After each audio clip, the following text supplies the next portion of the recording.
Who was the most dangerous person at your school? Sunshine was the girl who could make you smile through tears. We called her Sunshine because she wore these bright yellow cardigans that made her look like hope in human form. When Travis Vaughn was destroying some freshmen for wearing knockoff Jordans, Sunshine just walked up and said, "Your hair looks really nice today, Travis. Did you try something new?" This 6'2" wrestler literally forgot what he was angry about, standing there confused while the freshman escaped.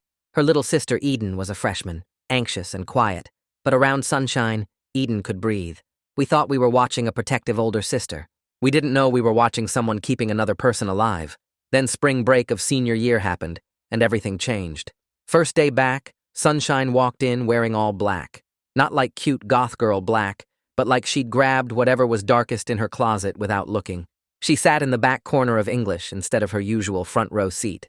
Mrs. the Carver asked her 3 times if she wanted to share her spring break story. Sunshine just stared at the wall. At lunch, instead of making her rounds with compliments, she sat alone outside on the bleachers. It was lunchtime when Sunshine started talking to me. I'd had this pathetic crush on her since 8th grade, the kind where you practice conversations in your head that never happen. "You've always been decent, Caleb," she said one day out of nowhere. "You never joined in." "Joined in what?" I asked, but my stomach was already doing that thing where it knows bad news is coming. She told me everything in this flat, mechanical voice. How a group of kids had catfished Eden for 3 months.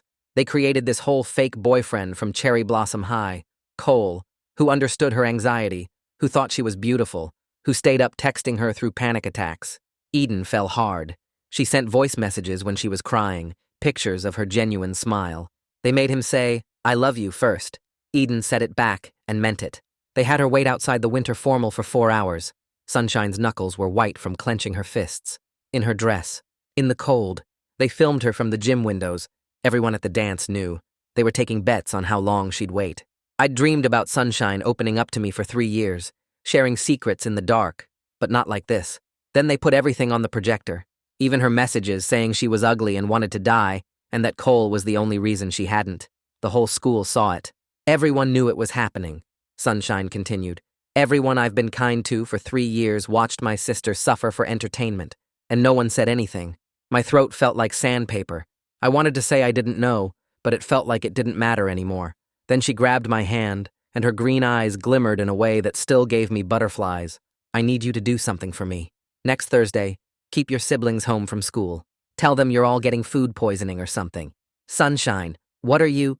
"I'm going to make everyone regret what they did to Eden." The way she said regret made my skin crawl. It's never going to happen again. She kept talking, trusting me with details I didn't want to hear. She was choosing me, confiding in me. How she knew exactly who was involved. How Thursday was the spring pep rally when the whole school would be in one place. My hands were sweating, but hers stayed ice cold. "You're the only one I trust," she said, squeezing my hand tighter. "The only one who was ever kind without wanting something back. So I'm warning you, keep the people you care about at home." I went home that night and threw up. The next morning I watched Sunshine walk past the kids who'd hurt Eden, and she smiled, not in the way that brightened up the hallways. It was dark, like she was planning something big. That night I couldn't sleep. I just laid there staring at the ceiling, knowing I was the only one who could do something. It was 6 a.m. when I called the school administrator. He immediately thanked me for telling him and hung up. When I went into school that day, I didn't see Sunshine anywhere. I kept refreshing news articles to see if they arrested her, but nothing came up. I was in 3rd period when I got a text from an unknown number. Just 2 words, "Get out." That's when we heard it. The principal's voice over the intercom. Lockdown, this is not a drill." The alarm started blaring right after those words, and my English teacher dropped her book and ran to the door. She turned the lock so fast her hands were shaking, and then she yanked down the window shade until we couldn't see the hallway. Everyone started moving at once, and this girl near the window let out this scared sound that wasn't quite a scream. Kids were scrambling away from the windows and pushing desks out of the way to get to the back corner. My legs felt heavy as I stood up, because I knew this was my fault somehow. The teacher was waving her arms and telling everyone to get down and stay quiet, but half the class was already crying. I grabbed my backpack and moved with everyone else to the far wall where we couldn't be seen from outside. My phone started buzzing in my pocket, and when I looked down, I had 12 texts already. People were asking what was happening, and if I'd heard anything, and whether this was real. I kept my mouth shut, because I knew way more than I should, and saying anything would make it worse. The teacher was trying to count heads and make sure everyone was there while telling us to silence our phones completely. She kept looking at the door like she expected someone to try the handle any second. More phones kept lighting up around me, and everyone was texting frantically even though we were supposed to stay quiet. I pulled out my phone and texted my younger brother who had sophomore English on the other side of the building. I told him to stay down and do exactly what his teacher said no matter what. He texted back immediately that his whole class was freaking out because someone said they heard footsteps running past their door. My stomach felt sick and tight, and the guilt was making it hard to breathe normally. I wanted to tell him everything would be okay, but I couldn't lie when I knew Sunshine was somewhere in this building. Through the tiny window in our classroom door, I saw movement, and then 2 police officers went past with their hands on their guns. They were moving fast and checking doors as they went, and that's when it really hit me. This was actually happening, and Sunshine was really doing whatever she'd planned, and people might get hurt. The girl next to me grabbed my arm so hard it hurt, and she was shaking bad. My phone lit up again with another text from that unknown number, and my hands got sweaty. It said she wasn't after me, just the guilty ones who hurt Eden. That meant Sunshine had given someone my number to keep me updated, which meant she wasn't working alone. Someone else knew about this plan and was helping her, and that made everything scarier. The principal's voice came back on the intercom, and it was different now, shaky and scared. He said all students and staff had to stay in secure positions until further notice and to follow lockdown procedures. Someone across the room whispered that they heard there was a girl with a weapon in the building. I knew that probably wasn't true because Sunshine's weapons were different from what people were thinking. She didn't need a gun or a knife to destroy people's lives forever. 20 minutes went by, and nobody said anything, but you could hear people breathing hard and crying quietly. Then we heard shouting in the hallway, and something that sounded like furniture being dragged or pushed. The girl next to me was shaking so bad that her phone slipped out of her hand. The sound it made hitting the floor made everyone jump and gasp, and the teacher held up her hand for silence. My phone vibrated with a notification, and when I looked down, my blood went cold. Someone had sent a mass email to the whole school with the subject line, "What you did to Eden." I knew right away that Sunshine had found her way to expose everyone, even with the building locked down. My hands were shaking as I opened it, because I had to know what she was showing everyone. Kids around me started opening the email too, even though the teacher was telling them to stop looking at their phones. The attachment loaded, and it was full of screenshots from group chats where students planned the whole catfishing thing. There were videos too of Eden standing outside the winter formal in her dress, waiting in the cold. The email had a list of every single person who participated or stood by and watched without helping. The room started filling with whispers and gasps as people recognized names on the list. There were popular kids and student council members and even some teachers who saw Eden crying and did nothing about it.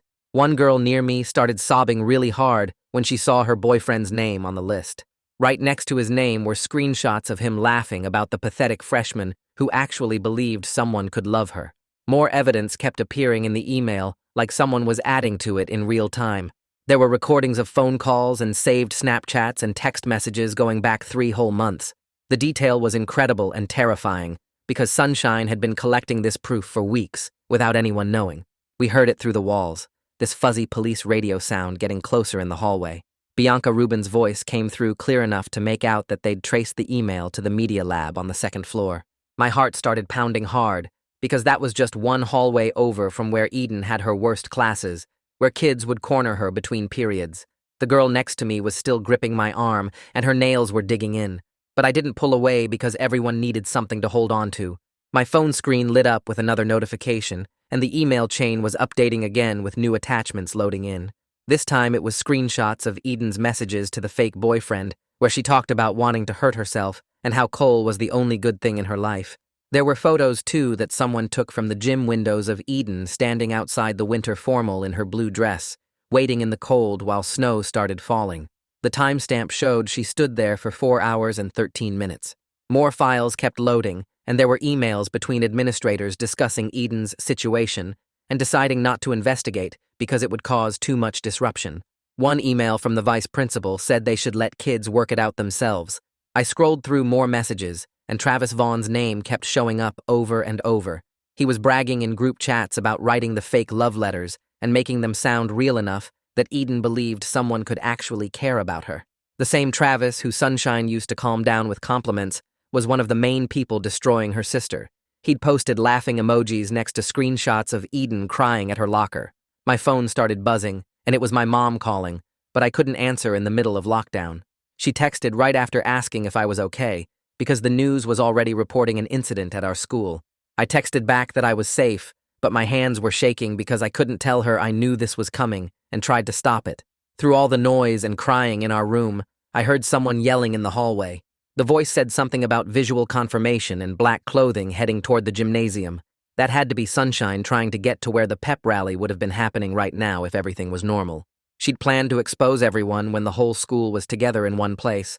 The kid sitting next to me pulled out his phone and showed me someone was live streaming from another classroom down the hall. You could see police officers running past their door through the little window, and the comments were already flooding in. Kids from other schools were writing that we deserved whatever happened for what we did to Eden. Some were calling Sunshine a hero, and others were saying she went too far, but everyone agreed Eden didn't deserve what happened to her. The intercom crackled back on, and this time it was Taylor Medina introducing herself as the crisis counselor. She said any student in distress should text the helpline number she was about to give. I thought about Eden and how she probably needed this kind of help months ago when everyone was destroying her, but nobody offered it then. The email chain pinged again with another update, and this one made my stomach turn. It was audio recordings of phone calls where kids pretended to be Cole talking to Eden late at night. You could hear Eden crying and saying she wanted to die while the kids on the other end were trying not to laugh. One recording had Eden saying Cole was the only person who understood her anxiety, and you could hear muffled giggling in the background. The girl who sat in front of me suddenly lurched forward and threw up right there on the classroom floor. I couldn't tell if it was from fear about the lockdown or disgust from what she was seeing in the emails. The smell hit immediately and made other kids gag and move away. Our teacher had stopped trying to control anything and just sat at her desk with her head in her hands, not even looking at us anymore. The police radio chatter got louder outside our door, and we heard Bianca Rubin's voice again saying they'd established a perimeter around the media lab. She said the subject had barricaded the door from inside and wasn't responding to attempts at communication. I pictured Sunshine in there at a computer making sure every single secret came out before they could stop her. She was probably uploading everything she'd collected over the past weeks since she found out what they did to Eden. My phone kept lighting up with more notifications as the email chain grew bigger and bigger. There were chat logs going back 3 months, showing how they planned every detail of the catfishing. They'd created fake social media profiles and a whole backstory for Cole, including fake friends who would comment on his posts to make him seem real. The level of planning was sick, and it involved way more people than anyone realized.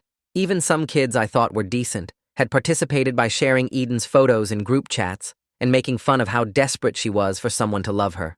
The live stream showed more police arriving and setting up some kind of command post in the main hallway.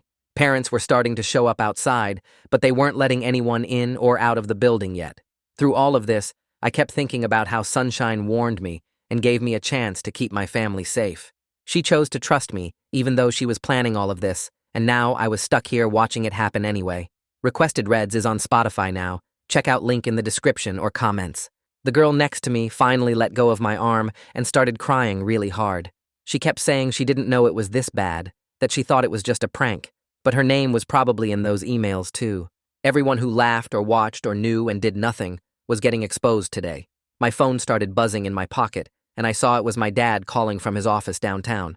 I hit decline and shoved the phone back in my pocket because there was no way I could explain that I knew this was coming. The weight of my 6 a.m. call to the administrator felt like a rock in my stomach now that I could see just how much stuff Sunshine had collected about what they did to Eden. Another notification popped up on my phone showing a new attachment in the email chain. This one was a timeline Sunshine had put together showing every single thing that happened to Eden over 3 months. She documented every fake text from Cole, every mean joke in the hallways, every moment Eden was falling apart while kids watched and laughed. The timeline had screenshots of private group chats, videos kids thought they'd deleted, even security camera footage from the school hallways showing Eden crying alone. Each entry had dates and times and names of everyone involved. The principal's voice came back over the intercom, and you could hear papers shuffling in the background. He said law enforcement had the situation under control, but the lockdown would continue until further notice. His voice cracked when he said this, and I realized his own emails were probably in those leaked files too. The ones where he talked about monitoring Eden's situation, but never actually doing anything to help her. Kids around me started frantically deleting stuff from their phones. The girl who organized the whole winter formal thing where Eden waited outside for 4 hours was crying so hard she couldn't breathe. She kept grabbing her friend's arm and saying it wasn't that bad, that they were just having fun, but her friend pulled away and wouldn't look at her. Through the thin walls, we could hear the police radio in the hallway getting louder. Emmett Powers was talking to someone about evacuating the hallways next to the media lab as a precaution. That meant they were taking whatever Sunshine was doing seriously, even though I was pretty sure she never planned to actually hurt anyone physically. She just wanted to destroy them the way they destroyed Eden. The email chain pinged again with a new folder that made everyone gasp. It was labeled Faculty Failures, and it was full of screenshots from the teacher's private group chat. They were joking about Eden's drama and calling her attention-seeking. The administrators had emails saying they should just let it blow over because investigating would be too much hassle. Mrs. Carver's name wasn't in any of the bad stuff, which didn't surprise me, since she was the only one who actually tried to help Eden after everything happened. Someone started pounding on a door somewhere down the hallway and shouting something I couldn't understand. The sound made everyone in our room press closer together against the wall. Even the kids whose names were all over those emails were huddling with everyone else now, because the fear of not knowing what was happening was bigger than the shame of being exposed. My phone lit up with a text from my younger brother saying someone in his class was having a full panic attack. Their older sibling was one of the main people who pretended to be Cole, and now everyone knew. The reality was hitting all of us that Sunshine hadn't just exposed the bullies for a day or a week. She'd destroyed their reputations forever. This stuff would follow them to college and jobs and everything. A notification popped up on everyone's phones at the same time, showing Eden had posted on social media for the first time since winter formal. It was just 3 words, but they hit hard. Finally, the truth. The post already had hundreds of comments from kids at other schools saying how disgusted they were by what our school did to her. People were sharing it everywhere and tagging news stations. The police radio crackled again, and we heard them saying they were preparing to breach the media lab door. I found myself hoping Sunshine would just give up peacefully, because despite everything she'd done today, I still cared about the girl who used to wear bright yellow cardigans and make everyone smile just by walking into a room. Part of me understood why she did this, even if it was wrong. The school failed Eden, and then they failed Sunshine too by not doing anything when she must have begged them for help. Now she was making sure nobody could ignore what happened ever again. The cops were probably going to arrest her and she'd go to jail or something, but the truth about Eden was out there forever now. Every single person who laughed or watched or participated in destroying that poor girl was exposed. Their parents would see it, future employers would see it, everyone would know what kind of people they really were. The girl next to me was still shaking and crying, but now it was different. She wasn't scared of the lockdown anymore. She was scared of going home and facing her parents when they found out she was one of the people making fun of Eden's messages about wanting to die. The emails showed she'd screenshot Eden's most desperate texts to Cole and shared them in a group chat with laughing emojis. Her life as she knew it was over, and we all knew it. Through all of this, I kept thinking about how Sunshine had trusted me with her plan. Out of everyone in this school, she picked me to warn, to keep safe. Even though I betrayed that trust by calling the administrator, she still made sure I knew to get out before this happened. That unknown number that texted me was probably someone she'd asked to warn me one last time. She was still trying to protect the people she thought were decent, even while she was destroying everyone else. The Wi-Fi bars on everyone's phones suddenly dropped to nothing, and someone said the IT guy must be trying to shut down the network. But it was way too late because the emails had already sent, and now kids were using their cell data to keep sharing everything. The damage was done and spreading like wildfire across social media. Above us, we heard footsteps running hard on the 3rd floor, and then this scraping sound like someone was dragging desks around. Our teacher yelled for everyone to get under their desks, which seemed stupid since we all knew Sunshine wasn't going to hurt anyone physically. My phone buzzed with another text from that unknown number saying, "She wants you to know Eden is safe at home today." That hit me hard because, of course, Sunshine made sure her sister wouldn't be here to see all this chaos happening. She was still protecting Eden, even while destroying everyone who hurt her. The kid next to me showed me his phone, where someone was live streaming from a classroom in the East Wing. The video showed cops walking someone out in handcuffs, but it wasn't Sunshine. It was Travis, and apparently he'd tried to leave his classroom to go confront her, and the cops grabbed him right away for breaking lockdown rules. The principal's voice came back on the speakers saying they were starting controlled evacuation of the East Wing, which meant they probably had Sunshine trapped somewhere over there. He said West Wing stays in lockdown, which meant we were stuck here reading more of these brutal emails that kept somehow appearing. Someone found Eden's old Instagram from before everything happened and started passing their phone around. The posts showed her smiling with sunshine at the beach last summer and getting excited about starting high school and hoping she'd make good friends. Seeing how happy and innocent she looked before they destroyed her made the girl next to me start crying hard. My phone lit up again with the unknown number texting. She says, "Thank you for trying to stop this peacefully." My stomach dropped because that meant Sunshine knew I'd called the administrator this morning, but she did it anyway. She knew I tried to stop her, and she was thanking me for at least trying the right way first. Outside, we could hear sirens getting louder and closer like a whole fleet of cop cars, or maybe ambulances were pulling up. Nobody had said anyone was hurt, but the sound made everything feel more serious and final. There was no going back from what was happening today, and we all knew it. The email chain pinged with a new attachment, and when I opened it, my hands started shaking. It was a video compilation someone had made of every single time Eden got humiliated at the school. There was footage from the hallways of kids laughing at her, and the cafeteria where they threw food at her, and online screenshots of the horrible things they posted about her. I had no idea it was this bad or this organized or that. So many people were involved in making her life hell. Even kids I thought were decent were in these videos pointing and laughing while Eden tried to disappear into herself. The police radio in the hallway crackled, and we heard Bianca's voice saying they'd made contact with the subject and were negotiating. I pictured Sunshine surrounded by cops in the media lab, probably still at the computer making sure every last piece of evidence got out before they stopped her. My phone buzzed with another text from my mom saying she was on her way to get me as soon as they let parents on campus. I stared at the message knowing I'd never be able to explain how I knew this was coming, how I'd warned the school, but also understood why Sunshine did it anyway. The principal's voice came back over the intercom, and he sounded completely defeated when he announced the threat was contained and they'd start evacuation soon. He said seniors would go first, and you could tell from his voice he knew his career was done after those leaked emails showed him ignoring Eden's situation for months. The kid next to me showed me his phone where parents were already going crazy on Facebook, demanding everyone get fired and investigated. The comments were spreading fast with people from other towns sharing it and saying this was going to be on the news everywhere. We finally got told to line up for evacuation, and everyone moved in this weird, shocked silence. The girl who organized Eden's whole humiliation at winter formal tried to walk near me, but I stepped away because I couldn't pretend I didn't know what she'd done. We filed through the hallway in a single line with teachers watching us, and I saw the media lab door hanging off its hinges with police tape everywhere. There was no sign of Sunshine, but someone had taped a printed photo of Eden to the wall. It was the one from winter formal, where she was waiting in her dress in the cold. Outside the parking lot was completely insane with cop cars and news vans and parents trying to find their kids. I spotted my mom's car near the tennis courts, but also saw Eden and her parents by an ambulance. They weren't hurt or anything, just getting checked by counselors who were making sure Eden was okay.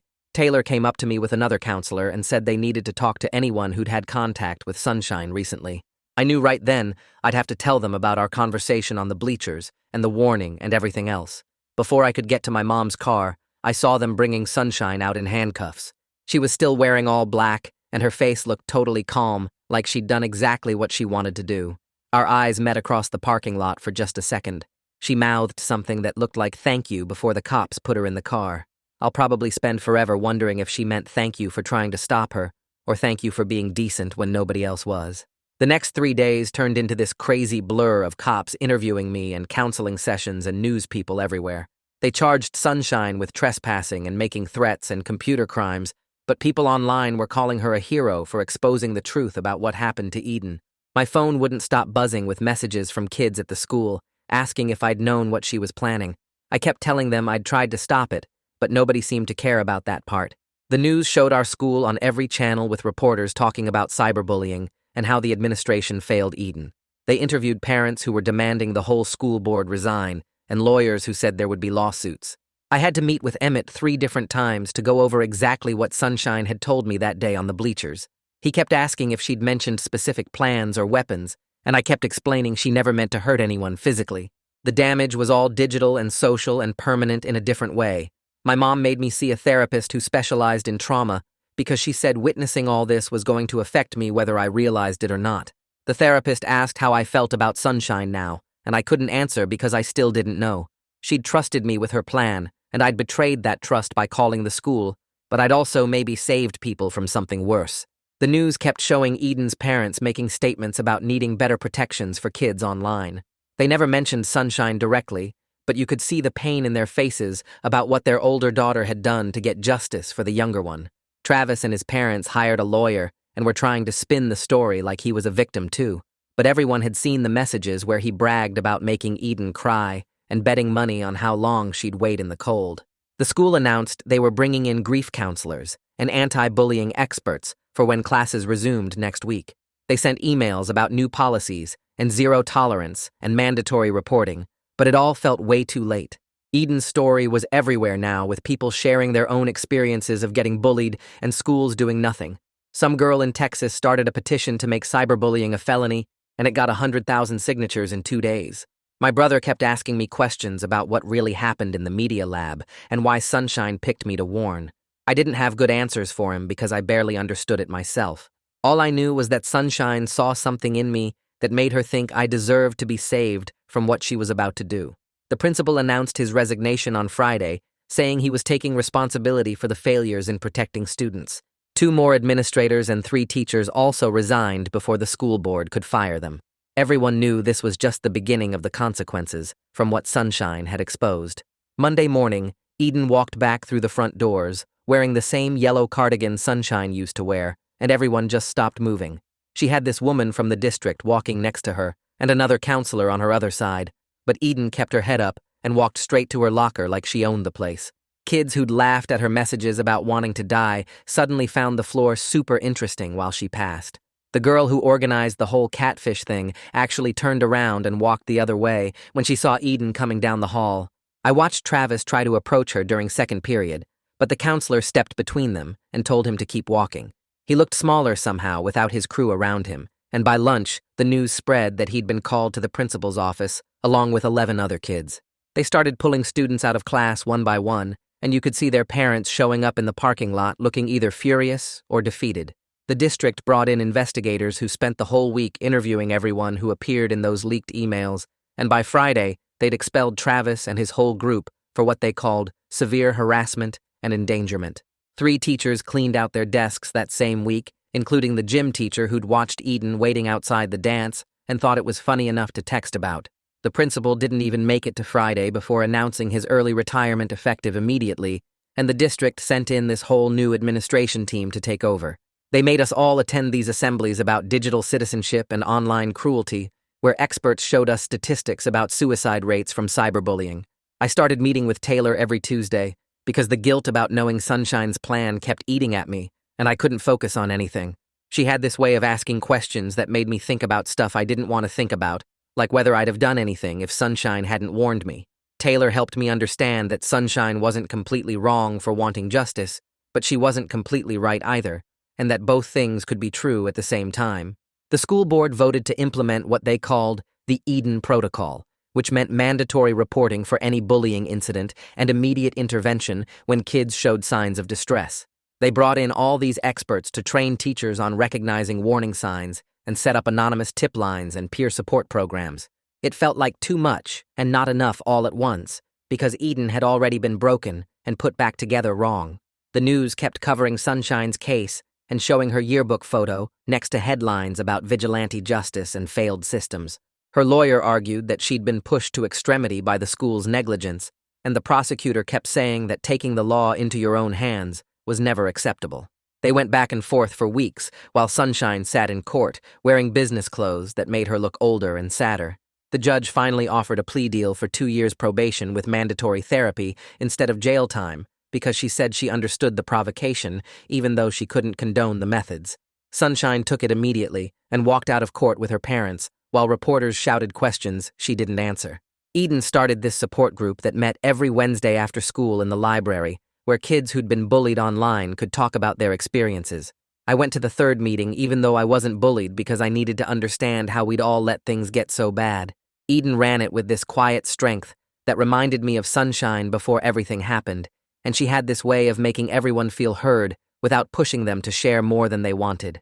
6 months passed before I saw Sunshine again, and it was at the grocery store where she was stocking shelves as part of her community service. She looked healthier with color back in her cheeks, and when she saw me, she actually smiled a real smile, not the dark one from before.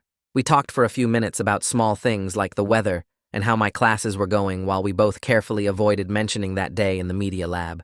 She told me Eden was doing better and seeing a therapist twice a week who was helping her process everything that happened. Eden had made real friends in the support group who understood what she'd been through, and the sisters were slowly rebuilding their relationship, even though things would never be exactly the same. Before I left, Sunshine grabbed my arm gently and said she didn't regret exposing everyone, but wished she'd found another way to get justice.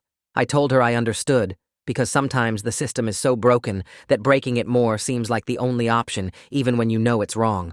The school held this big assembly about digital kindness, where they brought in speakers and showed videos about empathy, and Eden got up to speak at the end. She stood at that podium wearing Sunshine's yellow cardigan and talked about forgiveness in this steady voice that made half the auditorium cry.